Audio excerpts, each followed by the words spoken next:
Rationality is putting the evidence of your five senses together. You have information coming from the universe, and rationality is that faculty which organizes it. And there is not another way. There are no other ways of knowing things than your senses, and there are no other ways of putting these together than rationality.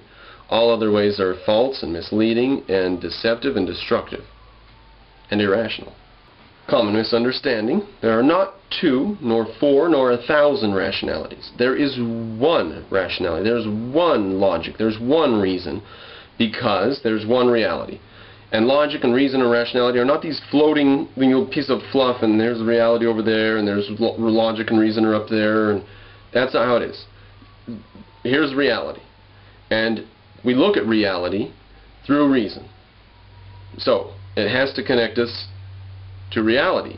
Reason and logic have to connect us to reality. There's no other option, or it's not reason, it's not logic.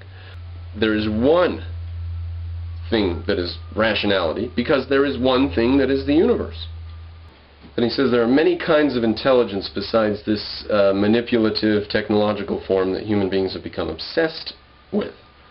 Well, the reason we're obsessed with it is because it makes our lives longer and more comfortable and happier. So I take a moral debit from him for saying that we are obsessed with being alive and being happy. That's actually all we have. But what the hell other kinds of ways are there of going about things besides technological? And why is he so down on technology? What's bad about technology? Nothing. There's nothing bad about technology. The only thing that's bad is death and pain and suffering. Now, when technology inadvertently leads to death and pain and suffering, like we put asbestos all over and everything because it's a fire retardant and it's great for this and it's great for that, and oh my God, it causes cancer. You know, or the Romans, their civilization was not that bad off just because they had lead pipes, that their technology led them to eat a lot of lead in their water and off of plates and stuff, because lead's very heavy. It's like gold. Rich people wanted utensils with lead or covered in lead or whatever. Lead cooking pots instead of mixing bowls or whatever, instead of copper or brass that the poor people would use. So here the rich people are eating lead. You know, that all that says, it doesn't say that technology goes awry. All that says is that we always have to value life. We always have to value rationality. We always have to value human life and health. Even when we're talking about our cooking ware. You know, logic won't lead you astray if you always stay with it. It'll take you down a path like it took us down with asbestos. Asbestos is great stuff, fire retardant, absolutely wonderful stuff. They make concrete out of the stuff, they do all kinds of things. Well, not anymore. Now it's gone. Good insulation, didn't burn, all kinds of great things about it, but it's cancerous. It causes cancer. That means that the next time we find something that is fire retardant and whatever, you know, has all these benefits, we're going to be more alive to the, more awake, more aware of the option of possibly having detrimental things come from it. So by not being scared of technology, by going ahead with asbestos and then discovering something about it, we have now progressed to even better materials that are fire retardant, like asbestos, but non-carcinogenic. So we had to go down the path of asbestos to figure out asbestos and then get past it. Just like Copernicus had to go down that path of saying that the sun is not moving, even though he used circular orbits like the Greeks did. Galileo couldn't even get around to oblong orbits. Funny enough, there was an ancient Greek who described the planets as moving around the sun in an oblong circle, or an oblique circle. But the Greeks did everything. Okay, so back to ways of knowing. He says there are intuitive ways of knowing, emotional ways of knowing, artistic ways of knowing. This is why I have no patience with the guy. He's an absolutely sloppy thinker. There is one way of knowing, and that is rationality or reason. Now, you can know things about art, and you can know things about your emotions, you can know all kinds of stuff. But you have to use reason and logic if it's going to be knowledge about reality. So he just thinks he can just say any goddamn thing in the world, and it'll make sense or something like that. And it's much more difficult than that to be profound, I'm afraid. And he says these are in many cases more powerful than the rational way of knowing. Why haven't they shown any power at all in all of human history? Why is it that only rationality and reason and logic and science have shown any power to do anything for humans? Why is it the others, the artistic or the emotional way of knowing things is jack shit? It isn't worth anything. It doesn't even exist. I mean, he's just flapping his mouth. He's just being silly. There's no such thing as other ways of knowing. The only way to know things is through your five senses, and then you have to put it in order reasonably, logically. Let's say you did go about the world trying to know things emotionally or trying to know them artistically.